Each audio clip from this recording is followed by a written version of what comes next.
이제 우리가 함께 갈라디아서를 함께 나눌 텐데, 이 갈라디아서에서 가장 중요한 핵심 메시지는 다른 복음에 대한 경계예요. 그러니까 복음이 어떤 것인지 사도 바울이 다시 한번 복음에 대해서 성도들에게 이야기해주는 그런 책이 갈라디아서입니다.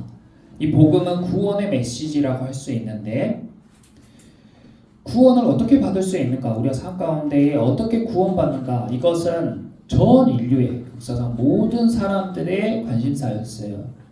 근데 사도 바울이 무엇이라고 이야기하냐면, 오직 구원은 믿음으로 얻는다. 이것이 갈라디아서의 핵심 메시지입니다. 이 내용에 관해서 갈라디아서와 로마서에서 사도 바울이 자세하게 이야기를 하고 있는데, 우리가 이제 앞으로 살펴볼 갈라디아에서는 크게 네 가지 주제를 이야기하고 있어요. 첫 번째가 믿음으로 의롭게 된다는 것. 그리고 두 번째는 사람들이 그토록 원하는 자유. 진정한 자유가 어디에 있는가? 진정한 자유는 그리스도 예수 안에서 누리는 자유다. 이것이 두 번째 주제고요. 세 번째는 성령을 따르는 삶을 살아야 한다는 것. 그리고 마지막으로 네 번째는 하나됨과 공동체에 관하여서 이야기하고 있습니다. 이 네 가지 주제 관련해서 다른 복음으로 신앙생활을 하고 다른 복음을 접하게 되면은 우리의 삶의 모습이 완전 이렇게 달라지는 거죠. 어떻게 달라지냐면, 구원을 얻는데 의롭게 되는데 믿음으로 되는 것이 아니라 다른 것들로, 예를 들어 자기 행위로 아니면 어떠한 형태로 구원을 얻게 된다고 이야기하고 행동할 수가 있겠죠. 그리고 자유를 찾는데 예수 그리스도 안에서의 자유가 아니라 다른 자유. 그리고 성령을 따르는 삶이 아니라 성령을 거스르는 삶을 살게 되고, 마지막으로 하나 되고 공동체를 이루는 삶이 아니라 분열되고 개인화되는 삶을 사는 거예요.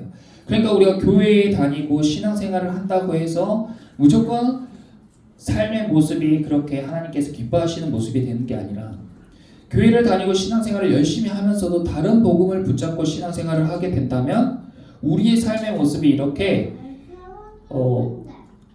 곁길로 빠지게 된다는 것이죠. 그래서 신앙생활을 하는 사람들, 교회에 있는 사람들, 똑같은 성경을 보고 똑같은 메시지를 듣는 사람들의 삶 가운데서도 이렇게 복음을 오해하거나 잘못된 복음을 받아들임으로 인해서 삶의 모습이 바람직하지 못한 그런 것들을 우리가 보게 됩니다. 그래서 우리가 갈라디아서를 함께 나누면서 우리 삶을 점검하고 바른 복음을 통하여서 우리가 함께 말씀을 누리게 되시기를 바랍니다. 오늘은 갈라디아서 1장 1절을 우리가 함께 살펴볼 텐데, 이 사도 바울이 갈라디아서 전체를 포함하는 중요한 메시지를 이 첫째 1장 1절에 적어 놓은 거예요. 맨 처음 시작하는 말이 뭐냐면, 사람들에게서 난 것도 아니오입니다. 사람들에게서 난 것도 아니요, 사람으로 말미암은 것도 아니요. 그리고 우리는 이 메시지를 듣고 그 다음에 오직 예수 그리스도와 그를 죽은 자 가운데 살리신 하나님 아버지로 말미암아 사도된 바울은 하면서, 사도 바울이 사도가 된 것이 사람들이 임명한 게 아니라 하나님께서 임명하셨다라고만 생각하고 넘어가 버리기가 쉬운데, 이 서론은 단순한 인사말이 아니라 갈라디아서의 전체 내용을 포함하고 있는 중요한 메시지예요. 그래서 사도 바울이 사람들이 임명한 것이 아니라 하나님께서 사도 바울을 임명하셨다는 것이 어떤 의미를 가지고 있는가 우리가 알기 위해서 먼저 그 앞에 사람들에게서 난 것도 아니요, 사람으로 말미암은 것도 아니라는 이 메시지를 잘 이해해야, 그래야 우리가 그 다음 내용과 갈라디아서 전체를 잘 이해할 수가 있습니다.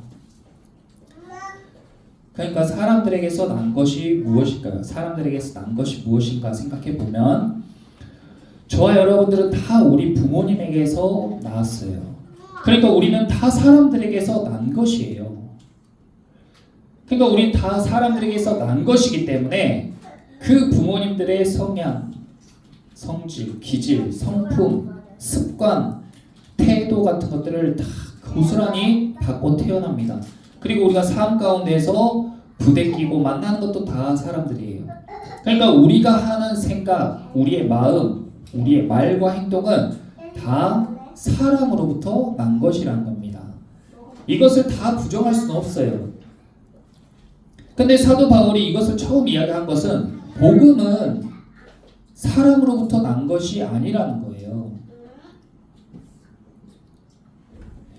그러니까 우리가 사람에게서 태어난 것을 옛사람이라고 부르고, 또 우리가 하는 아버지를 통해서 새롭게 태어난 것, 그것을 새사람이라고 부르는 거예요.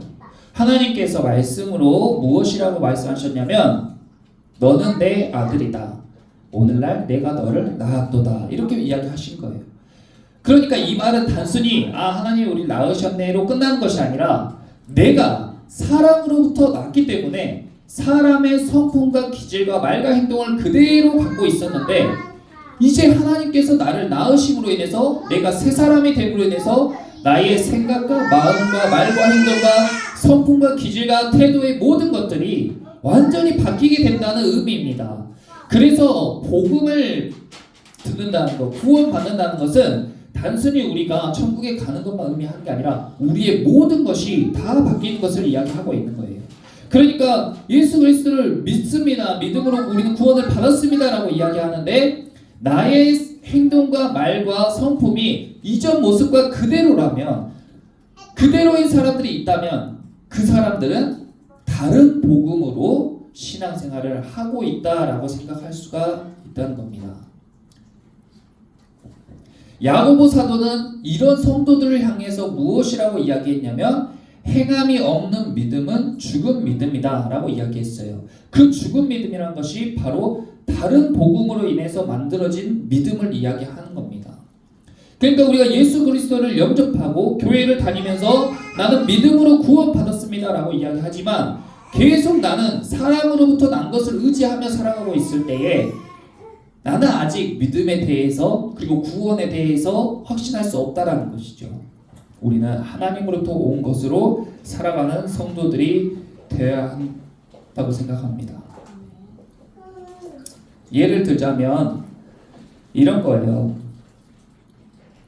이제 우리가 명절이 됐잖아요. 추석 명절. 그래서 이제 추석 명절을 놓고 생각을 해보면 친척들 가운데, 친지들 가운데에서도 교회를 다닌 사람들이 많이 있는데 우리가 어렵지 않게 교회 다니는 사람들이 왜 이렇게 이야기를 할까? 교회 다니는 사람들이 왜 이렇게 행동할까? 이런 말들이나 모습들을 어렵지 않게 볼 수 있습니다. 왜냐하면 그들로 우리가 그들에게 기대하는 것은 하나님으로부터 난 것인데 그들에게 보여지는 모습은 사람으로부터 난 진한 사람의 향기가 나는 말과 행동을 하기 때문이에요. 그렇기 때문에 성도들에게 실망하는 것이죠. 예를 들자면 명절 때 가족들이랑 친척들이 모여서 이제 많은 대화가 오고 가요. 제가 여러분들 친척을 지적하려는 게 아니고 우리가 이제 예배를 끝나면 3일 동안 추석 명절을 지내면서 또 가족들과 보내야 할 텐데 우리가 이런 것들을 생각해보고 다른 사람들을 지적하는 것이 아니라 우리는 좀 약간이라도 변화된 모습으로 믿음으로 반응하는 그런 명절이 되시기를 바라는 마음에서 이야기하는 겁니다. 이 명절 때 사람들이 모이다 보면은 아무 깊이 생각하지 않고 이렇게 이야기하는 거예요. 야, 너 취업은 했니? 너 그럼 연봉은 얼마나 돼? 너 대학은 어디로 갔어? 너 결혼했어? 남편 될 사람은 어떤 사람이야? 이런 것들을 그냥 물어봐요. 당연하게. 그런데 그런 말이 별 반응이 없을 수도 있지만 듣는 사람이 그 말로 인해서 상처받는 경우도 있고 굉장히 스트레스 받는 경우도 있는 거예요. 왜냐하면 왜 그런 말로 그런 상처와 스트레스를 받게 되냐면 그 말의 포장은 너를 걱정하고 있어 라는 마음으로 겉은 포장해 놨어요. 하지만 그 안에 중심 내용은 본질은 비교하고 평가하기 위해서 물어본다는 사실을 듣는 사람은 다 알기 때문이에요. 저 사람이 내 직업과 내 연봉을 궁금해하는 것이 진짜 나를 걱정해서 하는 것이 아니라 나를 비교하고 평가하기 위해서 그걸 물어본다는 사실을 알기 때문에 내가 비교적 다른 사람보다 낮은 그레이드의 연봉을 받거나 아니면은 평균적으로 직장이 그렇게 번듯하지 않다면 말하기가 껄끄럽잖아요. 그걸 말함으로 인해서 내가 평가받고 비교받는다는 걸 알기 때문에. 그러니까 그런 질문 자체는 좀 안 하는 게 좋다라는 것이죠. 그리고 또 명절에 만나면 사이가 다 좋은 것이 아니라 오랫동안 갈등이 있거나 해결되지 않은 문제들이 막 있을 수도 있어요. 그런데 그런 것들을 서로 용서하거나 이해하기보다는 상대방의 잘못을 막 들추고, 그때 너가 그렇게 말해서 우리가 그런 거 아니야, 그때 엄마가 아빠가 그렇게 행동해서 우리 가족이 이런 거 아니야, 이렇게 이야기하면서 또 갈등 가운데로 막 빠지는 이런 것들은 다 사람에게서 난 것, 그 중에서도 자기중심적인 태도를 버리지 못했기 때문에 그런 것들이 계속 쌓여서 얽히고 설키고 꼬이는 거예요. 그러니까 명절이 되면 막 만나기도 싫고 그런 가족들도 있잖아요. 이런 것들을 풀어내야 된다는 거예요. 그런데 이걸 어떻게 풉니까? 사람에게 난 것으로는 절대 풀 수가 없죠. 그런데 성도들이, 하나님의 자녀들이 그 가정 가운데로 들어감으로 인해서 이런 갈등들이 풀리고, 그리고 그 가정이 화목해지는 경험을 하게 되는 거예요. 이것이 복음이고 구원을 경험하는 거라 그 말이에요. 믿음으로 거듭난 성도들이 하나님으로부터 난 것이 아니라, 사람으로부터 난 것이 아니라 하나님으로부터 난 것으로 사람들을 대할 때에 사람들 가운데 회복이 일어나고 변화가 일어나게 되는 것입니다. 그렇다면 우리가 하나님으로부터 오는 말과 행동은 어떤 것일까요? 우리도 이번 추석 명절에는 이렇게 말하고 행동하도록 노력했으면 좋겠습니다. 먼저 하나님은 사람을 비교하거나 평가하시는 분이 아니라 하나님은 사람에게 관심이 있으시고 사람들을 배려하시는 하나님이에요. 그러니까 우리가 명절 때 만나는 사람들에게도 관심을 보이는 거예요. 아, 저 사람은 무엇을 좋아할까? 어떻게 하는 것을 좋아할까? 관심을 갖고, 그리고 그 사람을 배려해 주는 거죠. 아, 이런 말을 하면 저 사람이 좀 불편할 텐데, 이런 말을 하면은 저 사람이 싫어할 텐데, 이렇게 배려하는 거예요. 그래서 상대방의 근황을 물어보는 것, 이런 것들을 싫어하는 사람은 거의 없잖아요. 그래서 요즘 어떻게 지내세요? 가족들 다 건강하시죠? 힘든 일은 없으셨어요? 이렇게 대화를 풀어가 보는 거예요. 최근에 많이 바쁘신 것 같던데 요즘 어떠세요? 이렇게 물어보는 겁니다. 그 사람의 근황을 물어보면 자연스럽게, 아, 저는 요즘 이렇게 지냈습니다 하고 이야기가 이렇게 풀어가는 거죠. 그렇게 상대방에게 관심을 가져주고, 상대방이 들으면 안 좋아할 만한 질문들을 피해주는 그런 배려하는 것, 이런 것들이 하나님으로부터 난 것이에요. 두 번째로 하나님으로부터 난 것은 뭐냐면 감사와 긍정하는 마음입니다. 항상 하나님으로부터 난 사람들은 긍정적으로 대화하는 거예요. 사람으로부터 난 사람들은 부정적인 대화를 하는 사람들이 많아요. 그러니까 명절 때 우리가 음식을 먹을 때에도 맛이 없다라고 이야기하기보다는 맛있는 것도 있고 맛없는 것도 있고 좋은 것도 있고 안 좋은 것도 있으니까 안 좋은 것보다는 좋은 것을, 그리고 부족한 것보다는 넘치는 것을, 부정적인 것보다는 긍정적인 것을 이야기하시기를 축복합니다. 그러면 이제 들은 사람들이 굉장히 기분이 좋죠. 뭐 올해 가장 감사한 일은 무엇이었습니까? 이런 것 좀 닭살 돋긴 하지만 그런 것도 물어보고, 또 음식들이 많이 있으면 오늘 먹은 것 중에 제일 맛있는 건 어떤 거였어요? 이렇게 이야기해보면 훨씬 좋죠. 오늘 제일 맛없는 걸 이야기하기보다는 제일 맛있었던 것, 안 좋은 걸 이야기하기보다는 좋았던 것, 이런 것들을 이야기하는 거예요. 그러면 그 분위기가 완전히 밝아지는 것을 경험하게 될 겁니다. 그런 것들이 하나님의 역사인 거예요. 사소하지만. 그리고 특히 우리가 명절에 가족들이 모이게 되면 세대 간의 격차, 갈등이 느껴지잖아요. 어린 사람들이 어른들에게, 또 어른들이 어린 사람들에게 대화하거나 말 거는 게 상당히 어려운 일입니다. 그런데 어른들이 자녀들에게 질문을 시도할 때가 많이 있어요. 그런데 우리 어린 사람들도 어른들에게 먼저 이렇게 이야기해보면 좋을 것 같아요. 어른들이 좋아할 만한 질문은 무엇이냐면 우리가 조언을 구하는 거예요. 어른들에게 질문하고 어른들의 말이 좀 길더라도 경청하는 자세입니다. 나이가 많으신 친척분들에게 그동안에 경험하신 것들을 묻는 거예요. 아, 제가 요즘 이런 고민이 있는데 좀 조언을 좀 부탁드려도 될까요? 하면은 거절하거나 싫어하실 분들이 많이 없으세요. 대부분 좋아하십니다. 아, 그럴 땐 말이야. 이렇게 해보면 나는 참 좋았던 것 같아. 이렇게 이야기해 주실 거예요. 그리고 또 지난번에 명절 때 어른들이 했던 이야기, 그런 것들을 잔소리나 지겨운 소리로 듣는 것이 아니라 그것을 경청하였다가 지난 명절 때 이런 얘기 해주신 게 저한테 엄청 도움이 됐어요. 올해 또 이런 이야기 부탁드려요. 이렇게 이야기를 하면 너무너무 기뻐하실 거예요. 그리고 예전과 지금 어떤 변화가 있는지 그런 것들을 물어보면 어른들이 정말 즐거워하실 겁니다. 이렇게 서로 존중하고 가치 있는 질문들이 이렇게 오고 가면서 명절이 더 풍성해지는 것이죠.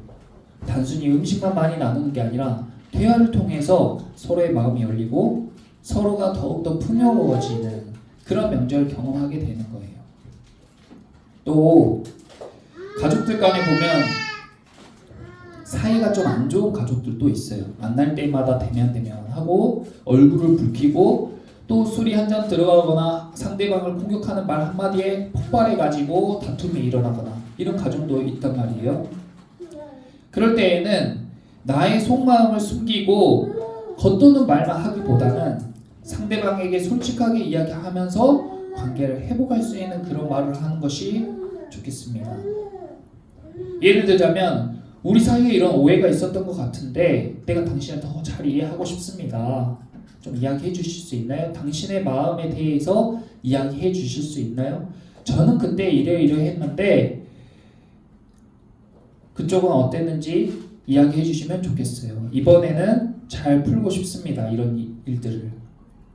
제가 혹시 불편하게 해드린 게 있다면 말해주세요. 이렇게 솔직하게 이야기를 한다면 아마도 상대방도 바로는 아닐지라도 마음의 문이 조금씩 열리는 경험을 하게 될 겁니다.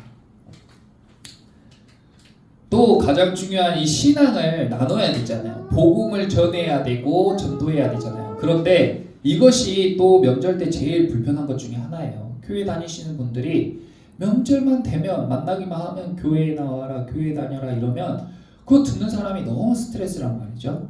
그러니까 그런 것도 상대방을 먼저 존중하고 배려하는, 상대방이 관심을 가져주는 태도를 먼저 취하고 가장 마지막에 대화가 무르익었을 때 강요하지 않고 자연스럽게 이렇게 대화해보는 거죠.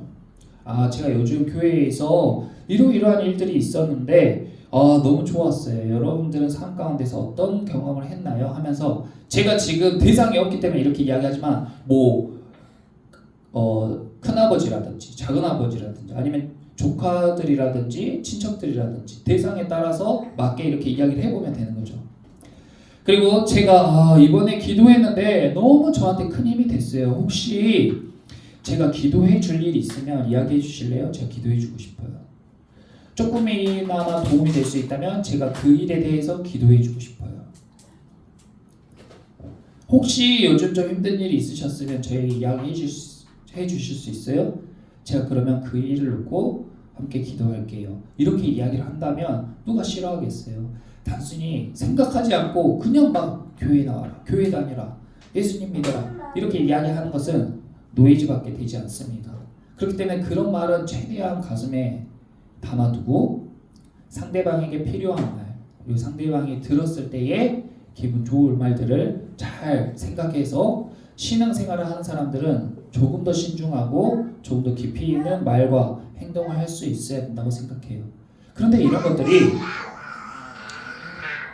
믿음으로 구원을 받는다는 것처럼 방금 제가 이야기한 그런 하나님으로부터 난 말을 하는 것 또한 우리의 노력이나 우리의 열심으로만 되는 것이 아니라 제가 이렇게 말을 해도 저도 사람으로부터 난 말을 할 때도 있고 실수할 때도 있고 아무 생각 없이 말을 뱉을 때도 있어요. 하지만 믿음 역시 하나님이 선물로 주시는 것처럼 하나님께 우리가 의지하면요 그분께서 우리의 말과 행동을 주장하실 줄 믿습니다. 그러니까 교회에서뿐만 아니라 삶 가운데에서도 명절에 가족들을 만날 때에도 하나님을 의지하는 거예요. 그래서 마음속으로라도 하나님, 제가 하나님으로부터 난 말과 행동을 할 수 있도록 인도해 주세요. 제가 긍정적인 말로 이 우리 가족의 분위기를 화목하게 할 수 있는 그런 축복의 통로가 될 수 있도록 하나님이 역사해 주세요. 하나님, 이런 문제로 우리 가족이 지금 불편하고 불화가 있는데 이런 것들이 잘 풀리는 추석 명절이 될 수 있도록 하나님께서 인도해 주세요 하고 기도함으로 하나님을 의지하심으로 나아가기를 축복합니다. 그리고 그런 것들을 삶에서 경험했을 때, 하나님의 역사를 경험했을 때, 그럴 때 신앙생활이 정말 신나는 거고 살아계신 하나님을 우리가 믿는 믿음으로 사는 거잖아요. 또 이렇게 명절뿐만 아니에요. 우리가 사람으로부터 난 것으로 사는 게 아니라 하나님으로부터 난 것으로 사는 것은 우리 일상에서 다 가능한 거예요.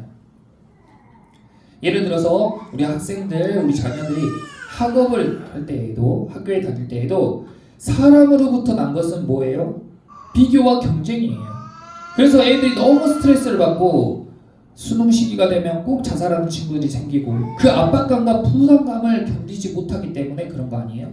그런데 하나님으로부터 난 건 뭐예요? 경쟁이 아니에요. 그냥 자기 갈 길을 열심히 가는 게 하나님의 길이에요. 그래서 나의 목적, 나의 소명, 나는 하나님이 어디로 가시기를 원하고 나는 하나님이 어떤 일을 하시기를 원하기 때문에 이것을 열심히 한다. 공부를 열심히 해야겠다. 이런 목적과 소명을 가지고 학업에 들어가는 거예요.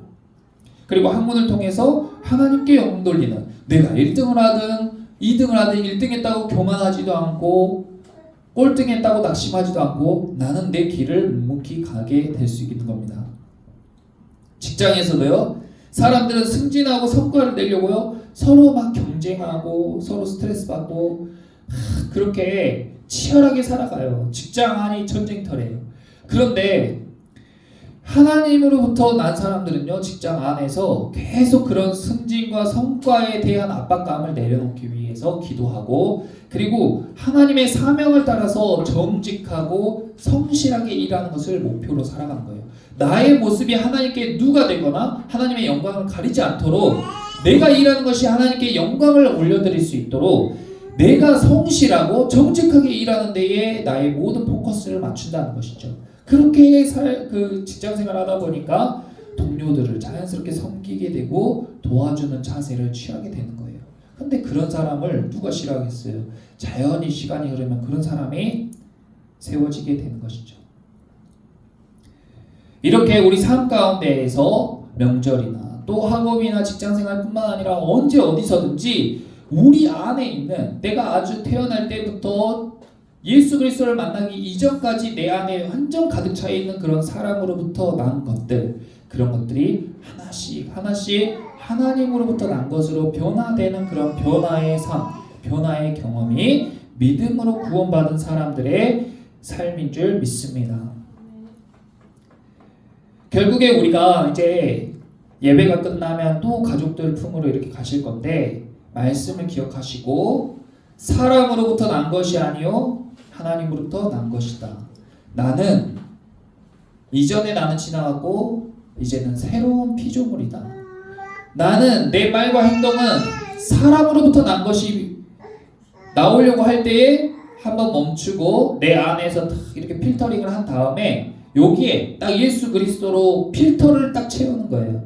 그래서 내 안에 마음에서 딱 말이 올라올 때 이것은 사람에게서 난 것이구나 했을 때 예수님 이것을 이 말을 변화시켜 주세요. 이 생각을 변화시켜 주세요. 성령님 지금 제 말을 주관해 주세요 하고 이 내 안에 있는 예수 그리스도라는 필터를 딱 거쳐서 나올 때에 사람으로부터 나온 말이 아니라 하나님으로부터 나온 말, 부정적인 말이 아니라 긍정적인 말, 사람을 넘어뜨리고 낙심하게 하는 말이 아니라 세워주고 용기를 북돋아줄 수 있는 그런 말, 그리고 그런 행동, 그런 태도가 나올 수 있도록 이번 명절이 그래서 여러분들이 우리 처음사랑교회 성도분들 통하여서 우리가 축복의 통로가 되어서 우리가 가는 그 곳곳마다 그 가정마다 그 모임마다 화목해지고 풍성해지고 부유하고 행복한 명절이 될 수 있기를 예수님의 이름으로 축복하고 기도합니다.